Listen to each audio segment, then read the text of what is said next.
Hello students, welcome to एमआरजन public school classes. आज हम क्लास 8 में हिस्ट्री का थर्ड चैप्टर डिस्कस करेंगे जिसका नाम है administration under the British.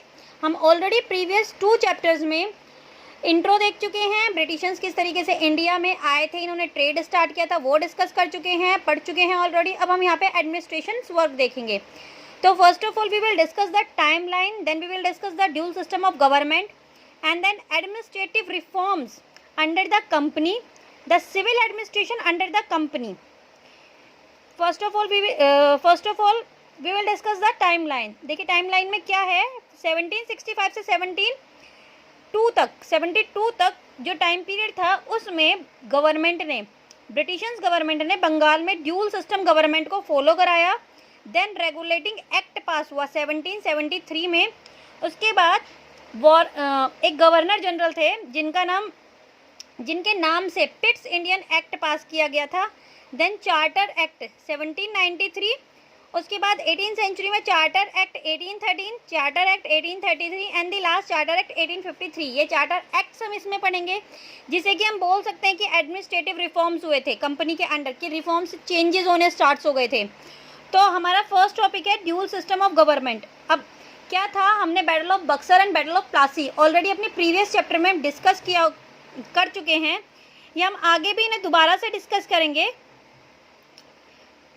First point क्या है इसमें, after the 1765 the battle of Buxar the company become the vital role of the Bengal. It acquired the Diwani rights of Bengal, Bihar and Orissa. It adopted the system of dual government.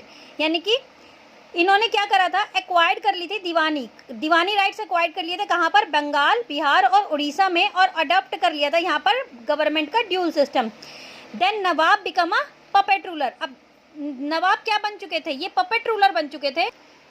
Puppet ruler किस तरीके से कि जितना भी work होगा वो सारा वर्क ये ब्रिटिशर्स के अकॉर्डिंग करेंगे, कि राजा तो ये रहेंगे, नवाब तो ये बने रहेंगे, बट जो भी काम होगा, जो भी एडमिनिस्ट्रेशन वर्क होगा या अपनी इंडियंस को जो भी काम फॉलो कराना होगा वो अकॉर्डिंग टू ब्रिटिशर्स के अकॉर्डिंग कराएंगे।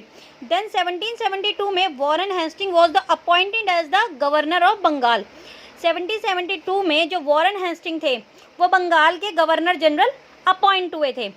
नेक्स्ट टॉपिक है हमारा administrative reform under the company के अंडर बहुत सारे एडमिनिस्ट्रेटिव रिफॉर्म्स हुए थे। यानी किस तरीके से, जैसे कि फर्स्ट रेगुलेटिंग एक्ट पास किया, उसके बाद इसमें कुछ कमी रह गई, कुछ ड्रॉबैक हो गए, उसे रिमूव करने के लिए दूसरा एक्ट पास किया गया, थर्ड एक्ट किस लिए पास किया गया, इस तरीके से अलग अलग रिफॉर्म्स आए।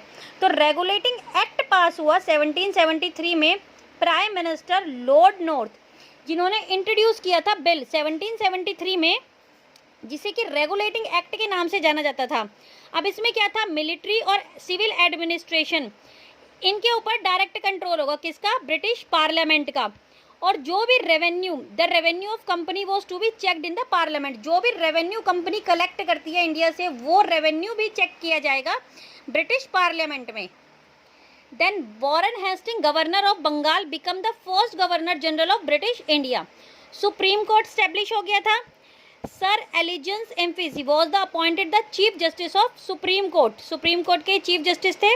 अब इसकी कुछ लिमिटेशन भी थी। लिमिटेशन किस तरीके से थी कि जो सुप्रीम कोर्ट है इसके पास पावर कितनी है, ये क्लियरली नहीं डिफाइन किया गया था।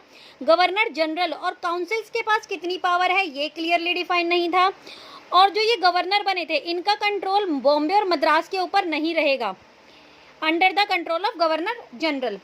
तो अब क्या हुआ, नेक्स्ट एक्ट पास किया गया 1784 में। विलियम पिट्स जो कि प्राइम मिनिस्टर बने थे इंग्लैंड के, इन्होंने 1784 में पिट्स एक्ट पास किया। तो Pitt's introduce an act in 1784 in the British parliament which come to know as the Pitt's Indian act. इनके नाम से, इसीलिए इन्हें पिट्स इंडियन एक्ट के नाम से जाना जाता है। और क्यों किया गया था, मैंने आपको बताया था कि क्यों हुए थे भाई, अलग अलग एक्ट्स आ रहे थे, किस लिए, क्योंकि जो पहले एक्ट है उसमें जो ड्रॉबैक्स रह गए थे, ड्रॉबैक्स थे उसे रिमूव करने के लिए। तो it also remove the drawbacks of regulating act. Next है हमारा under the provisions of this act. इस एक्ट के अंदर था क्या क्या, देखिए, कमर्शियल और पॉलिटिकल फंक्शन अब सेपरेट हो जाएंगे। पहले क्या था, ऐसा कुछ नहीं था कि ये सेपरेट होंगे या एक साथ काम करेंगे, लेकिन अब क्लियरली डिफाइन कर दिया गया था कि ये सेपरेट होंगे। Board of Control was set up the direct superintendent and the control of affairs of the company territorial position of India, control the presidency of Bombay and Madras. The special court was created in England. Expenses of the board of control would be borne by the company. अब हमारा next है chartered act. अब chartered act में क्या है देखिए, पहले हम ये देखते हैं कि ये हैं कितने. ये 4 चार्टर्ड एक्ट हैं. फर्स्ट जो चार्टर्ड एक्ट है वो 1793 में है, पास हुआ था. फिर 1813 में, देन 1833 में, एंड द लास्ट इज 1853. अब फर्स्ट ऑफ ऑल मैं आपको ये बताऊंगी कि चार्टर्ड का मीनिंग क्या है और एक्ट का मीनिंग क्या है. जब तक आपको इन दोनों का मीनिंग नहीं पता होगा आपको समझ नहीं आएगा कि ये हैं क्या चीज़ें. तो देखिए, एक्ट मीन्स होता है फॉर्म ऑफ लॉ. किसी भी फॉर्म मतलब एक लॉ का फॉर्म है, दैट मीन्स एक्ट. और चार्टर्ड एक्ट मतलब क्या हो गया कि ये जो लॉ का एक फॉर्म है इसे हमें इम्प्लीमेंट कराना है. ठीक है, इसे हमें इम्प्लीमेंट कराना है. तो act implemented by the British parliament to grant company some administration and Indian affair 20 years. First act है हमारा चार्टर्ड एक्ट 1793. इसमें क्या था, इस एक्ट के अंडर कंपनी अब क्या करेगी, इसे monopoly over the eastern trade for another 20 years. The supreme court was made powerful and company official were forbidden to accept the gifts of any kind. यानी कि अभी ने क्या मिल चुकी थी भाई, इनका पूरा कंट्रोल हो चुका था. जैसे कि हम पहले ऑलरेडी डिस्कस कर चुके हैं कि ईस्ट इंडिया कंपनी क्यों बोला जाता है ब्रिटिशर्स को. इनका एक नाम है ईस्ट इंडिया कंपनी क्योंकि इंडिया में इन्होंने जो एंट्री करी थी वो ईस्ट वाले डायरेक्शन से करी थी. और ईस्ट वाले डायरेक्शन में इन्होंने सबसे पहले बंगाल के ऊपर अपना कंट्रोल करना स्टार्ट किया था. तो इसीलिए इन्होंने अब eastern trade for another 20 years, मतलब इन्हें पूरा मोनोपोली मिल चुकी थी, पूरा इनका कंट्रोल हो चुका था, पूरा इन्हें आधिपत्य मिल चुका था. तो नेक्स्ट एक्ट जो है वो 1830 का है. अब इस एक्ट के अकॉर्डिंग क्या था, the company over the Indian trade was abolished. The company was asked to spend more on Indian education. Then next chartered act है 1833 में.